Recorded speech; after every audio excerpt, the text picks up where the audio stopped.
မင်းရဲ့နှလုံးသားကိုအမုန်းတရားတွေနဲ့ကင်းအောင်ထားပါစိတ်ကိုတော့ပူပန်မှုတွေနဲ့ကင်းအောင်လုပ်ပါရိုးရိုးလေးနေပါပေးနိုင်သမျှပေးပါမင်းရဲ့ဘဝကိုအချစ်တွေနဲ့ဖြည့်ထားပါ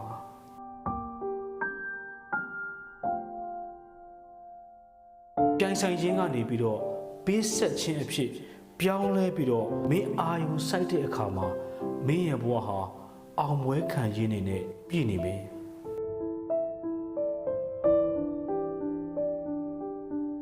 ဘယ်သူကိုမှအနိုင်မပိုင်းပါနဲ့သူတို့ရဲ့နှလုံးသားကိုအနိုင်ယူပါ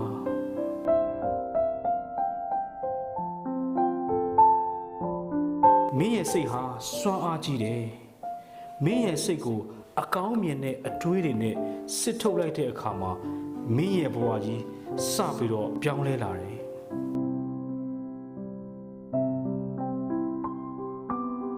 အမြဲတမ်းတခြားသူတွေကိုကူညီပါကိုယုံကြည်ပါယူတာထက်ပိုပေးပါအားလုံးတွေကနေကောင်းတာတွေရှာဖွေပါ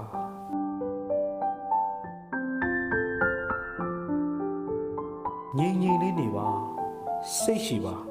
ကျေးဇူးတင်တဲ့ခြင်းဟာဝမ်းနည်းခြင်းကနေပျော်ရွှင်မှုကိုပြောင်းလဲနိုင်တယ်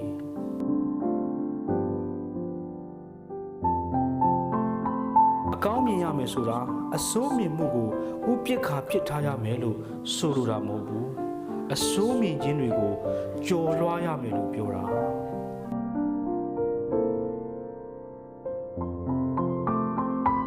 ကိုယ့်ရဲ့အတွေးတွေနဲ့ကိုဒဏ်ခတ်တာတွေရပ်ပါမင်းမှားတာလုပ်ထားတာတခုမှမရှိဘူး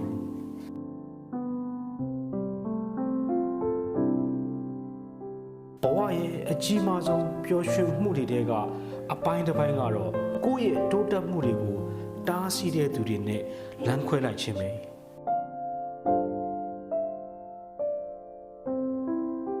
အကောင်းမြင်တဲ့အတွေးတွေအကောင်းမြင်တဲ့သဘောထားတွေက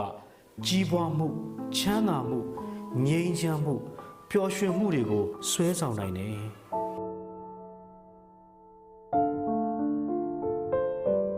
မင်းလူချင်တဲ့အရာတွေကမင်းမှာရှိနေတဲ့အရာတွေကိုမင်းပြောက်သွားအောင်မလုပ်ပါစေနဲ့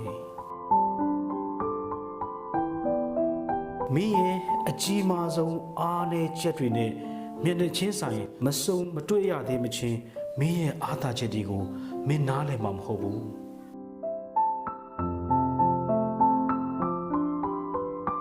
မင်းဟာကောင်းတဲ့ဘဝပဲရထားတာ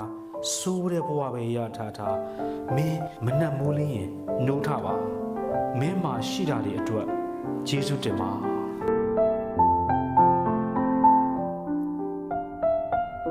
မျက်စိတမိတ်အတွင်းမှာအားလုံးပြောင်းလဲသွားနိုင်တယ်အဲ့ဒီတော့ခွင့်လွတ်ပါနှလုံးသားနဲ့ချစ်ပါဘသူစီကမှအခွင့်အရေးမယူပါနဲ့မနှက်ဖြန်မှာဘာဖြစ်မလဲဆိုတာဘသူမှမသိဘူး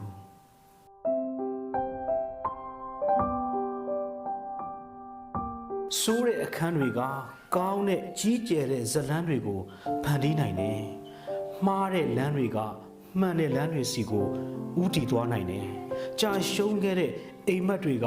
အောင်မြင်တဲ့သူတွေကိုဖန်တီးပေးနိုင်တယ်တခါတလေမှာကိုပြန်ရှာဖို့ကိုပျောက်နေတတ်တယ်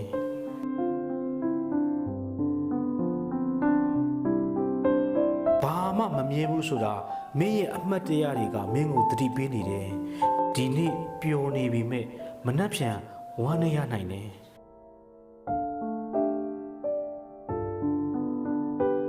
အချိန်တွေကတန်ဖိုးရှိတော့မဖြုံးတီးသင့်ဘူး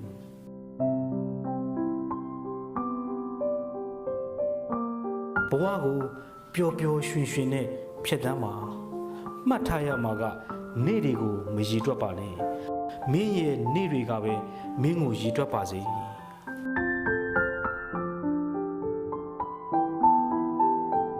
မင်းကိုမင်းပြန်ပြောရမယ်မင်းဘလောက်ပဲခက်ခဲနေပါစေမင်းရအောင်ယူမယ်ဆိုတာကိုမင်းကိုမင်းပြန်ပြောရမယ်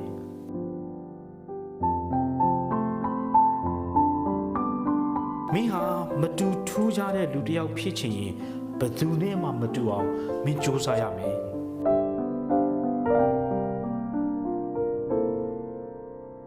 ခွင့်လွှတ်ခြင်းဆိုတာဘယ်ပေါင်းသင်းဆက်ဆံမှုမျိုးမှာပဲဖြစ်ဖြစ်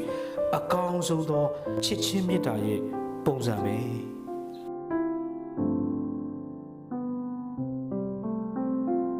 မှားယွင်းသွားတဲ့အခါ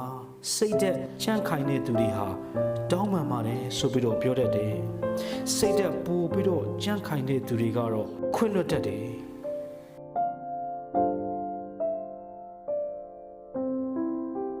ဒါကတော့မြတ်ဗုဒ္ဓဟောခဲ့တဲ့တရားတွေထဲကနေပြီးတော့